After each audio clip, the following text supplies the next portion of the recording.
হে everyone, আমি আজকে তোমাদের সাথে আমার লাইফ আপডেটটা শেয়ার করব আর এই মিনি ভ্লগের মাধ্যমে আমি তোমাদেরকে আপডেটটা দিয়ে দিব অ্যান্ড আমি খুবই এক্সাইটেড তোমাদের সাথে শেয়ার করার জন্য। So let's jump into the video. আমাকে দেখেই তোমরা বুঝতে পারছো যে আমার উপর দিয়ে কী পরিমাণ স্ট্রেস যাচ্ছে, কারণ আমার এখন ফাইনাল উইক চলছে। তার উপরে যেটা মেইন খবর সেটা হচ্ছে আমার বিয়ের ডেটটা ফাইনাল হয়ে গিয়েছে।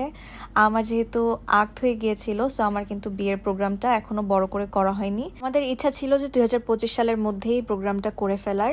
তো আমরা কুরবানি ঈদের একদম যে পরের উইকটা থাকে সেটাতেই আমরা ফাইনাল করি ডেট, বিয়ের ডেটটা। তো সেটা অনুযায়ী আমাদের হলুদ, তারপর রিসেপশন সব কিছু ফাইনাল করা হয়। অ্যান্ড আমি হচ্ছে আমার ফ্রেন্ডদের জন্য যে শাড়ি অ্যান্ড আমার ছেলে ফ্রেন্ডদের জন্য পাঞ্জাবি দিব হলুদের জন্য। পাঞ্জাবিগুলো যেহেতু অর্ডারে হয়, সো ওগুলো এখনও পর্যন্ত রেডি হয়নি, আর শাড়ি তো আমি কিনে এনেছিলাম। তো এগুলো এখন আমি আমার ফ্রেন্ডদেরকে যাকে পাবো তাদেরকে আমি দিয়ে দিব। সো এর জন্য আমি ভাগ ভাগ করে নিয়ে যাব আমি।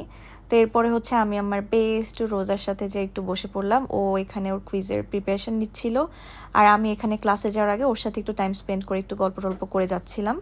অ্যান্ড আমি কিন্তু এর মধ্যেই সমস্ত কেনাকাটাগুলো আমার 70%-এর মতন ডান। আই মিন আমার বিয়ে, হলুদ, তারপরে হচ্ছে রিসেপশনে আমি কি পরবো, দেন এসকের জামা কাপড় সব কিছু আমাদের রেডি। সব জুয়েলারিজও আমাদের কেনাকাটা কমপ্লিট। এখন জাস্ট যে লাস্ট মিনিট প্রিপারেশন যেগুলো থাকে সেগুলোই বাকি আছে। আমি ইচ্ছা করে একটু আগে আগেই সব কিছু করেছি, 1 মাস হাতে টাইম নিয়ে, যাতে কোনো প্রবলেম হলে সেগুলো সলভ করার টাইম থাকে। আর আমার যেহেতু ফাইনাল এক্সাম একদম 18 তারিখ থেকেই শুরু, তা আমার আসলে প্রেশারটা কীরকম সেটা আপনারা বুঝতেই পারছেন। তো এর জন্য আসলে সব কিছু একটু আর্লি করা, আর হাতে আসলে সেরকম টাইমও নেই। আজকে অলরেডি হচ্ছে 12 তারিখ চলে যাচ্ছে।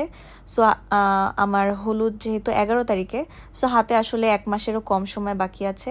তো এর মধ্যে আমার ফাইনাল এক্সামটা দিয়ে তারপরে হচ্ছে আমি এগেইন ফ্রি হতে পারবো অ্যান্ড আমার স্কিন প্রিপারেশন বা আমার যে নিজস্ব প্রিপারেশনগুলো সেগুলো নিতে পারবো।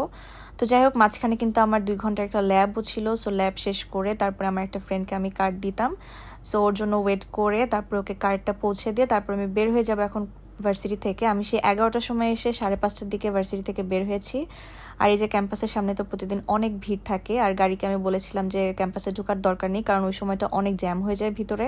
সো এটাই বেসিক্যালি আমার লাইফ আপডেট, যে আমার বিয়ে ঠিক হয়েছে ফাইনালি, যে দিনটার জন্য আমি এতদিন ধরে ওয়েট করেছিলাম। শুধু আমি না, আমার থেকে আমার ফ্যামিলির মানুষজন বেশি ওয়েট করেছিল। সবাই খুবই এক্সাইটেড, সবাই খুবই আনন্দ করছে, কিন্তু আমি একাই এক্সামের কারণে তেমন একটা প্রিপারেশন নেওয়ার টাইমই পাচ্ছি না।